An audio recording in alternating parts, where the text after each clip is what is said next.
পর্তুগালের প্রবাসী বাংলাদেশিদের উদ্যোগে ভারতীয় আগ্রাসন, আগরতলার হিন্দু সংগ্রাম সমিতির নেতৃত্বে বাংলাদেশ সহকারী দূতাবাসে হামলা, বাংলাদেশের জাতীয় পতাকা অবমাননা ও ভারতের গণমাধ্যমের মিথ্যা অপপ্রচার বন্ধের দাবিতে মানববন্ধন ও স্মারকলিপির প্রদান অনুষ্ঠিত হয়েছে। মঙ্গলবার স্থানীয় সময় সকাল 11টায় লিসবনে অবস্থিত ভারতীয় দূতাবাসের সামনে বাংলাদেশ জাতীয়তাবাদী দল বিএনপির পর্তুগাল শাখার আয়োজনে এই কর্মসূচি অনুষ্ঠিত হয়। ভারতের দূতাবাস প্রাঙ্গণে বাংলাদেশ কমিটি সহ বিভিন্ন রাজনৈতিক সংগঠনের নেতৃবৃন্দ এখানে উপস্থিত হয়েছেন। আমাদের একটাই দাবি যে ভারতের আগ্রাসন যতদিন পর্যন্ত বন্ধ না হবে আমাদের এই মানববন্ধন, আমাদের ডেমনস্ট্রেশন এটা চলবেই চলবে। এই মানববন্ধনে বক্তারা বাংলাদেশের স্বাধীনতা ও সার্বভৌমত্বের উপর হুমকি ও মিথ্যা অপপ্রচারের প্রতিবাদ জানান। বক্তারা বলেন, একটি স্বাধীন দেশের স্বাধীনতা নষ্ট করার ষড়যন্ত্র চলছে। আমরা এই ষড়যন্ত্র প্রতিহত করব এবং দেশের স্বাধীনতা রক্ষার জন্য প্রয়োজনীয় জীবন দিতেও প্রস্তুত। ভারত সরকারকে স্পষ্ট জানিয়ে দিতে চাই, বাংলাদেশের জনগণকে নিয়ে কুৎসা রটানো বন্ধ করতে হবে। একটি স্বাধীন দেশের সার্বভৌমত্বের প্রতি শ্রদ্ধাশীল হতে হবে। বাংলাদেশের ডেপুটি হাই কমিশন কলকাতা এবং আগরতলায় যে হামলা চালানো হয়েছে এবং আমাদের বাংলাদেশের ফ্ল্যাগকে অবমাননা করা হয়েছে, তার প্রতিবাদে আজকে আমরা বাংলাদেশের কমিউনিটি, পর্তুগালের বাংলাদেশ কমিউনিটি এখানে একত্রিত হয়েছি। ইন্ডিয়ান এমবেসির সামনে আমরা প্রোটেক্ট করছি।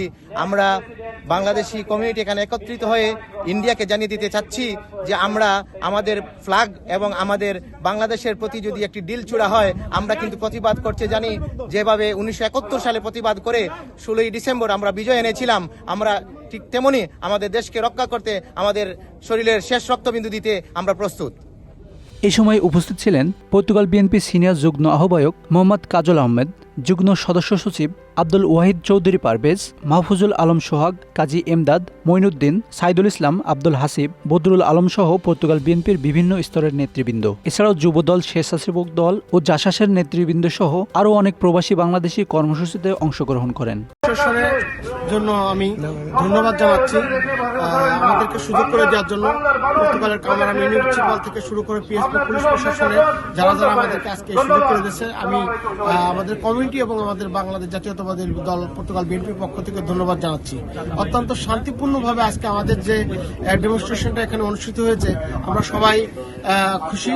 কারণ আমরা হয়তো স্মারকলিপিটাকে ওইভাবে হস্তান্তর করতে পারি নাই, তারপরেও আমরা যতটুকু আজকের এই ডেমনস্ট্রেশনে আমাদের দাবি দেওয়া তুলে ধরেছি।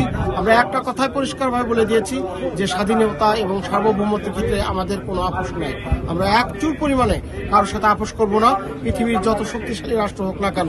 সো আমরা চাই ভারতের সাথে একটা বন্ধুত্বপূর্ণ সম্পর্ক আমাদের বজায় থাকুক, বর্ডারে হত্যা বন্ধ হোক এবং বাংলাদেশের অভ্যন্তরে যে ষড়যন্ত্র আছে সেই ষড়যন্ত্রগুলোকে ইন্ডিয়া বন্ধ করুক। কারণ ষড়যন্ত্র করে বাংলাদেশের এই অন্তর্বর্তীকালীন সরকারকে কিছুই করতে পারবে না। সো আমরা ঐক্যবদ্ধ, দেশ এবং বিদেশে সব জায়গায় আমরা ঐক্যবদ্ধ।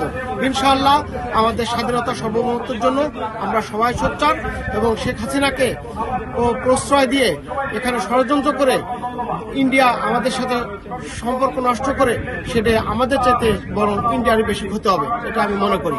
আজকে যারা এখানে উপস্থিত হয়েছেন, আমি আবারও সবাইকে ধন্যবাদ জানাচ্ছি এবং ইলেকট্রনিক্স মিডিয়া সহ সবাইকে এবং পর্তুগাল পুলিশ প্রশাসনকে আমি আবারও ধন্যবাদ জানাচ্ছি।